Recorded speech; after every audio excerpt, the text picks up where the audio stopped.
Pronto? Uhum.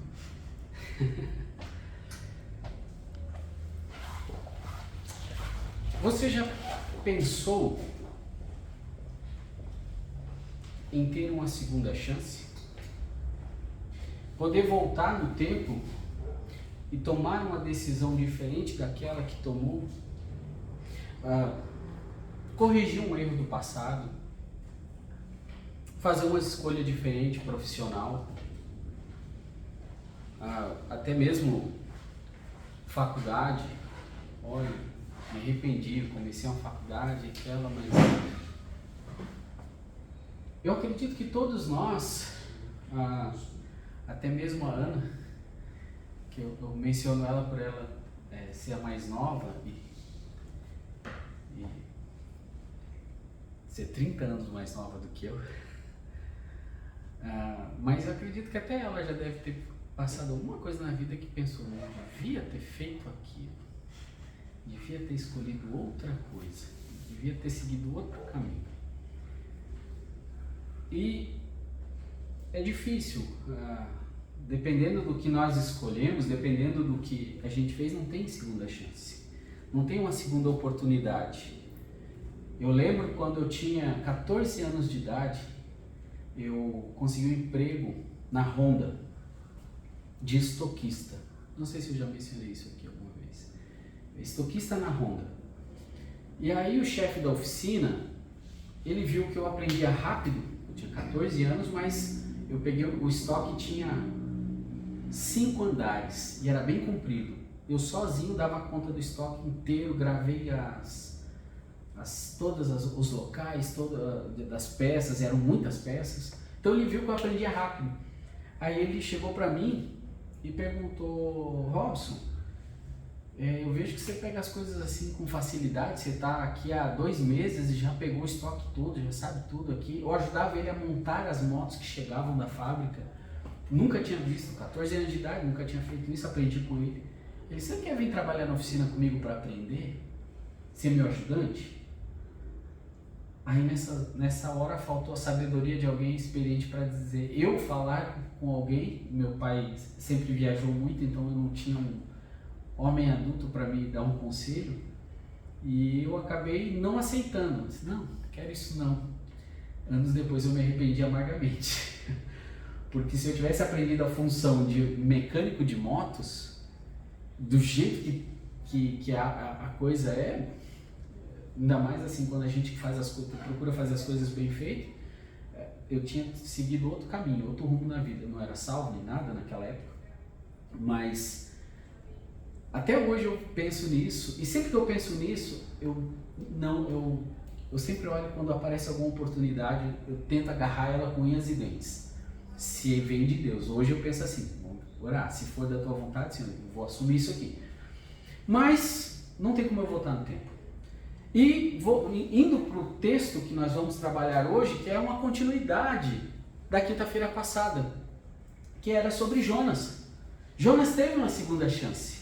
Jonas pôde voltar. Deus deu uma segunda chance para ele, né? Para ele fazer aquilo que Deus o havia chamado para fazer. Jonas, capítulo 3.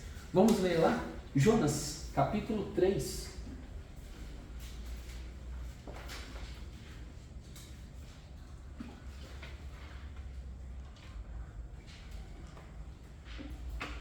Jonas 3, mesmo assentados, mas com reverência pela palavra de Deus, eu vou ler e os irmãos vão acompanhar. Todos lá, Jonas capítulo 3. E veio a palavra do Senhor segunda vez a Jonas, dizendo, levanta-te e vai à grande cidade de Nínive e prega contra ela a mensagem que eu te digo. E levantou-se Jonas e foi a Nínive, segundo a palavra do Senhor. Ora, Nínive era uma cidade muito grande, de 3 dias de caminho. E começou Jonas a entrar pela cidade, caminho de um dia, e pregava dizendo, ainda 40 dias e Nínive será subvertida. E os homens de Nínive creram em Deus, e proclamaram um jejum, e vestiram-se de saco desde o maior até o menor. Esta palavra chegou também ao rei de Nínive, E ele levantou-se do seu trono e tirou de si as suas vestes e cobriu-se de saco. E sentou-se sobre a cinza e fez uma proclamação que se divulgou em Nínive, pelo decreto do rei e dos seus grandes, dizendo: nem homens, nem animais, nem bois, nem ovelhas provem coisa alguma, nem se lhes dê alimentos, nem bebam água, mas os homens e os animais sejam cobertos de sacos, e clamem fortemente a Deus, e convertam-se, cada um do seu mau caminho e da violência que há nas suas mãos. Quem sabe se voltará a Deus e se arrependerá e se apartará do furor da sua ira, de sorte que não pereçamos. E Deus viu as obras deles, como se converteram do seu mau caminho, e Deus se arrependeu do mal que tinha anunciado que lhes faria e não o fez. Vamos orar mais uma vez. Senhor, obrigado pela tua palavra. Ajuda-me, Senhor, a pregar aquilo que o Senhor colocou no meu coração de uma forma não somente compreensível, mas bem prática para as nossas vidas, vendo o exemplo do profeta, vendo tudo que aconteceu na vida dele e vendo como o Senhor é misericordioso, como o Senhor é gracioso, como a tua misericórdia não tem fim, Senhor. Abençoa, eu peço cada um que está aqui nessa noite, aqueles que não puderam vir também, que estão com problemas de saúde, e ajuda-nos, Senhor, eu te peço, com todas as nossas lutas e dificuldades. Em nome de Cristo que oramos e agradecemos. Amém. Amém.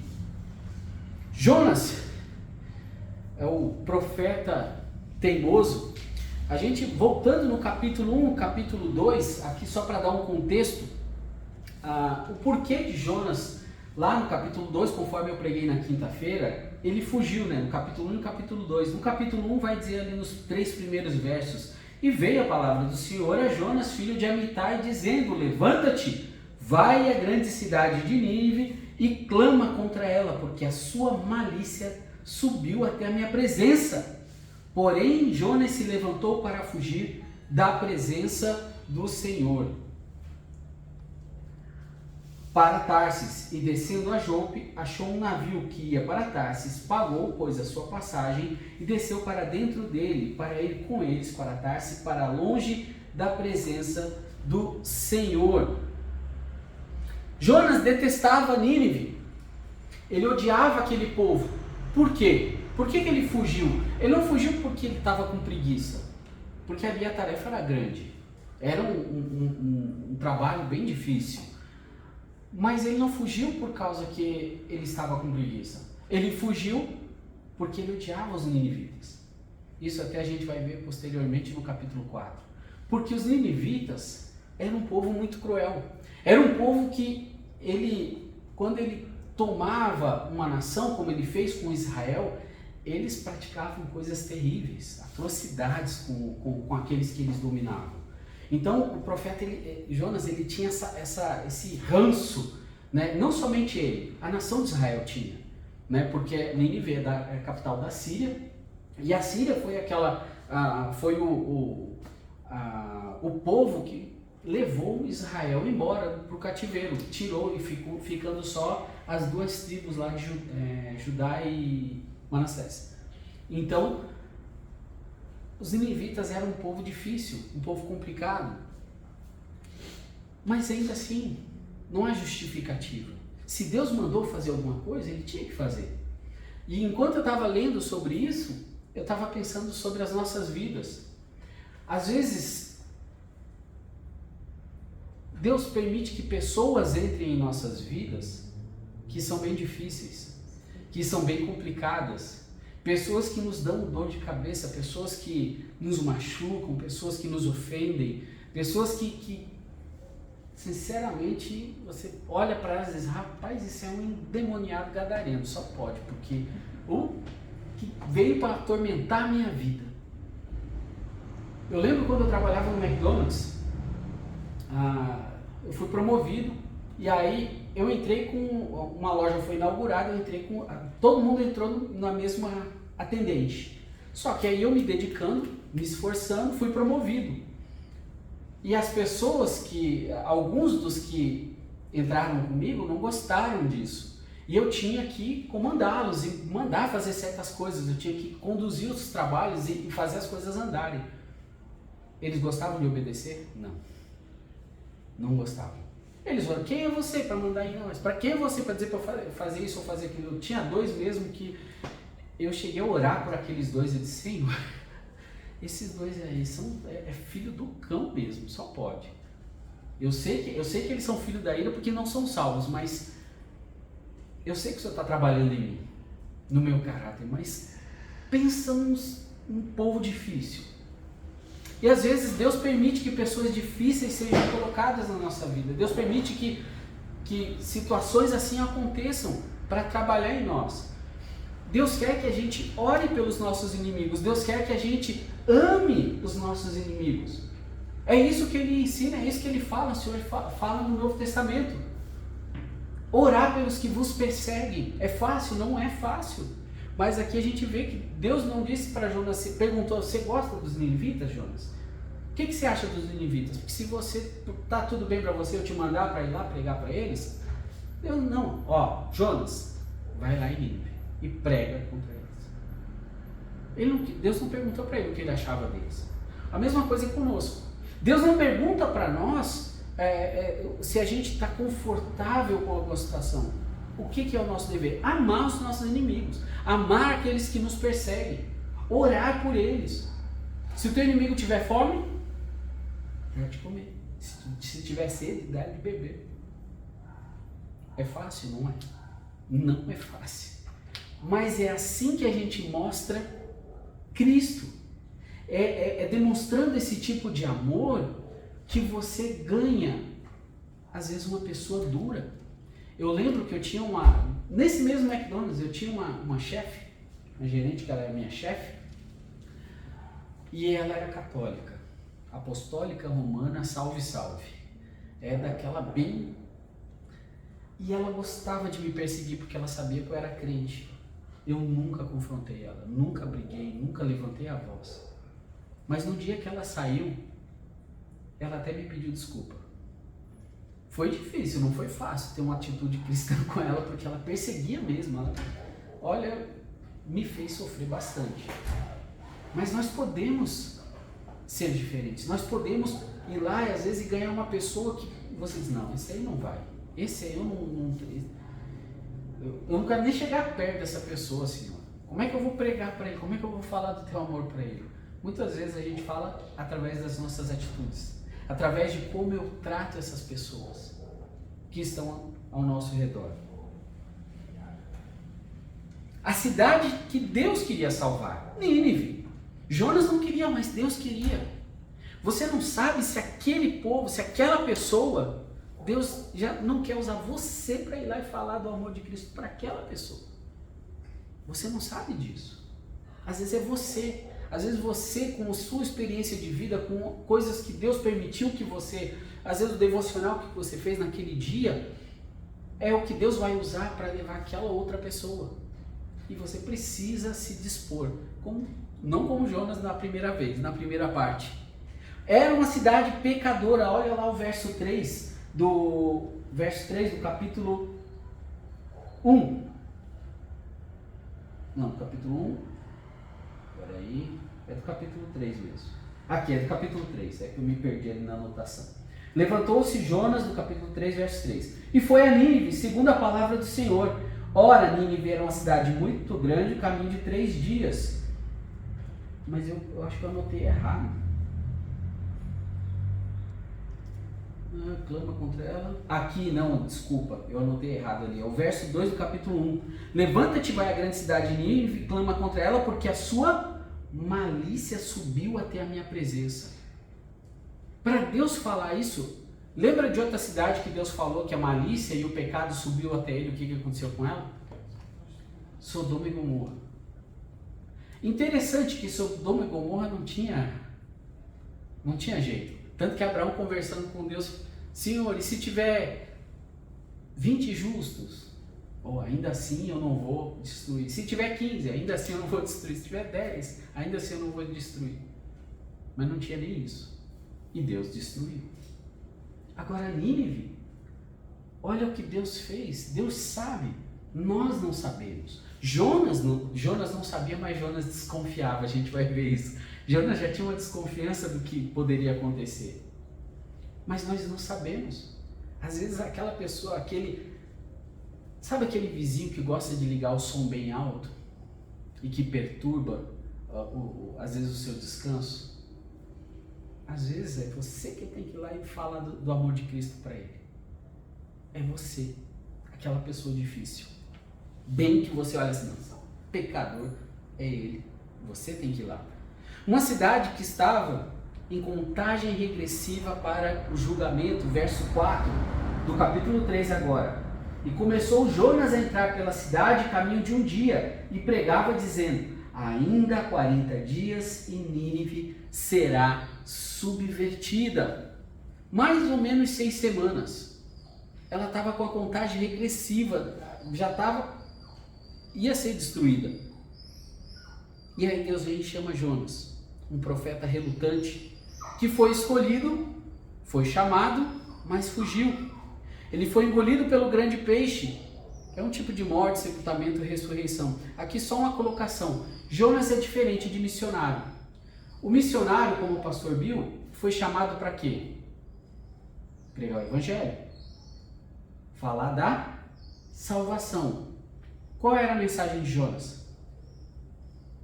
Ele só tinha que clamar contra ela.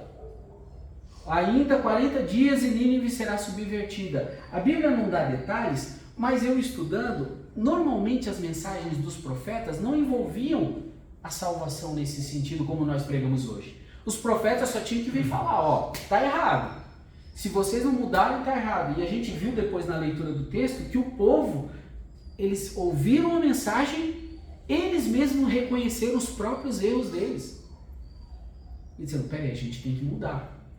Tanto a mudança foi tão grande que chegou até o rei, e do rei veio o decreto para todo mundo fazer jejum, usar pano de saco.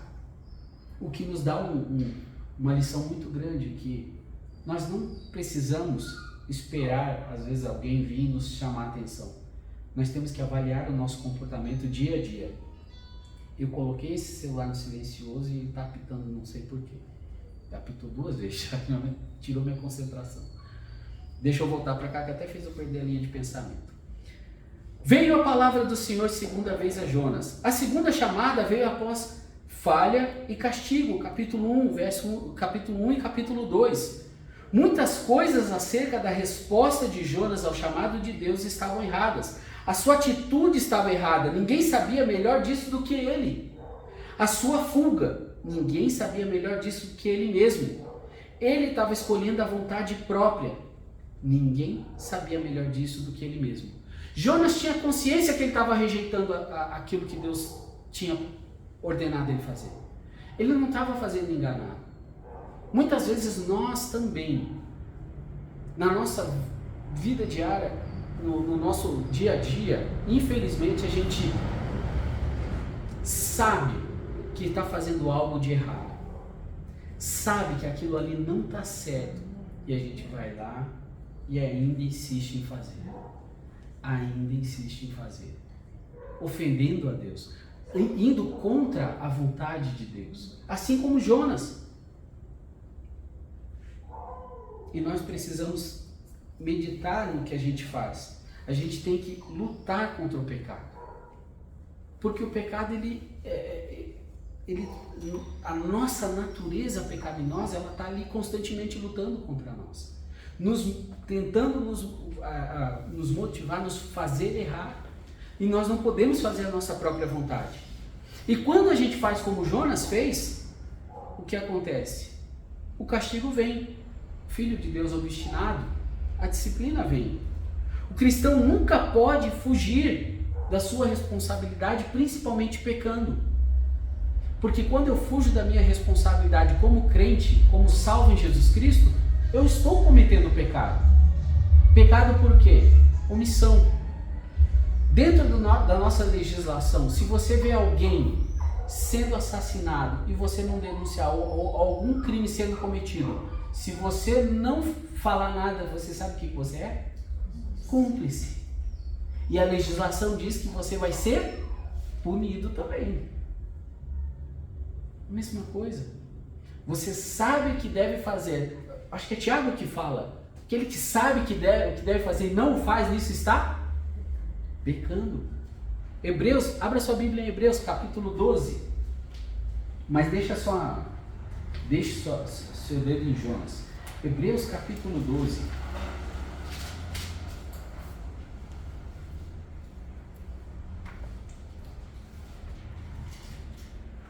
A consequência de a gente insistir no erro, como Jonas insistiu, 12, a partir do verso 4. Ainda não resististes até ao sangue, combatendo contra o pecado, e já vos esquecestes da exortação que argumenta convosco como filhos. Filho meu, não desprezes a correção do Senhor e não desmaies quando por ele fores repreendido, porque o Senhor corrige o que ama e açoita qualquer que recebe por filho. Se suportais a correção, Deus vos trata como filhos, porque que filho há que o pai não corrija? Mas se estáis sem disciplina, da qual todos são feitos participantes, sois então bastardos e não filhos, além do que tivemos nossos pais segundo a carne, para nos corrigirem, e nós os reverenciamos. Não nos sujeitaremos muito mais ao Pai dos Espíritos para vivermos? Porque aqueles, na verdade, por um pouco de tempo, nos corrigiam como bem lhes parecia, mas este para o nosso proveito, para sermos participantes da sua santidade. E na verdade toda a correção ao presente não parece ser de gozo, de alegria, senão de tristeza, mas depois produz um fruto pacífico de justiça nos exercitados por ela. Portanto, tornai a levantar as mãos cansadas e os joelhos desconjuntados. Aquilo que Deus fez com Jonas, Ele faz conosco. Gálatas fala que aquilo que foi escrito para o nosso ensino foi escrito. Então essas coisas são exemplos para a nossa vida. Por menor que seja, às vezes, uma atitude que você precise tomar, sempre coloque Deus em primeiro lugar. Estava falando isso com o pastor Bill, ali no portão. Nós devemos colocar Deus em primeiro lugar, não as outras coisas, e se der eu encaixo Deus. Eu coloco Deus, Senhor, eu quero fazer a tua vontade. Estou passando por essa e essa dificuldade agora, mas eu sei que o Senhor está cuidando de mim, de todas as coisas. Então, Senhor, eu vou ser fiel ao Senhor. Eu vou servir o Senhor fielmente. As outras coisas o Senhor coloca, encaixa dentro disso. Esse é o padrão bíblico. Não o contrário.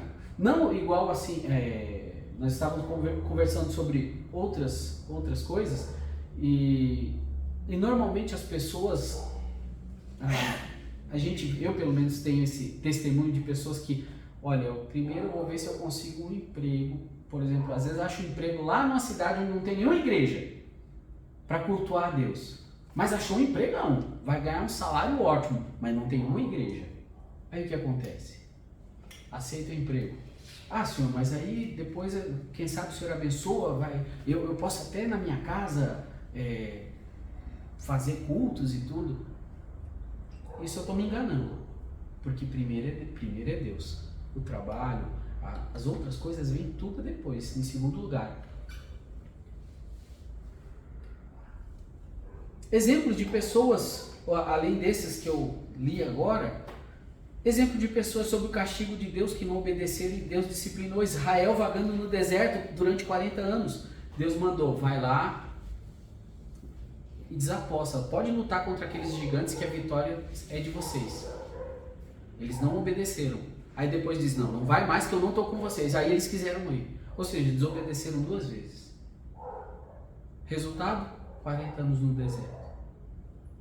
Sansão morreu na prisão, cego e sem força. Só que existe uma coisa muito importante que é dentro desse capítulo 3 de Jonas, pode voltar lá para Jonas capítulo 3. Mas a graça de Deus alcança aqueles que falharam.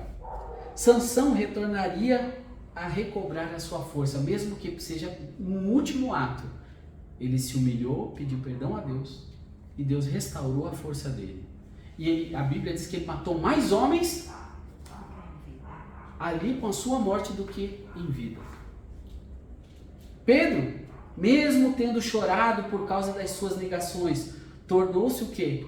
Porta-voz da igreja. Lembra quando ele negou Cristo? O galo cantou, ele negou 3 vezes, o galo cantou. E ele chorou amargamente, chorou copiosamente. Mas Cristo restaurou ele. A graça de Deus é maravilhosa. Eu estou lendo um livro sobre isso. Muitas vezes a gente não para pensar, né, nessa graça, até mesmo para falar para as outras pessoas. Muitas vezes nós esquecemos como Deus é misericordioso.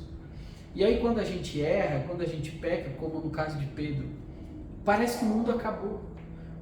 Você pensa, não, eu não tenho coragem nem de chegar diante de Deus para pedir perdão. Por um pensamento, por atitudes erradas, discussão em família. Mas a gente tem que entender, isso é coisa de Satanás, porque a gente tem que entender uma coisa: Deus sempre está ali disposto a ouvir o nosso pedido de perdão. Deus sempre está ali pronto para receber-nos de volta e nos usar, assim como Ele fez com Jonas. Não importa onde nós estejamos, não importa o que de errado eu fiz. Claro, vai ter a consequência, como eu li em Hebreus 12, sim, a consequência vem. O que o homem semear, isso ele ceifará. Porém, ainda assim, Deus nos perdoa e Deus nos restaura. E ainda ao ponto igual Jonas. A segunda chamada veio com a antiga comissão.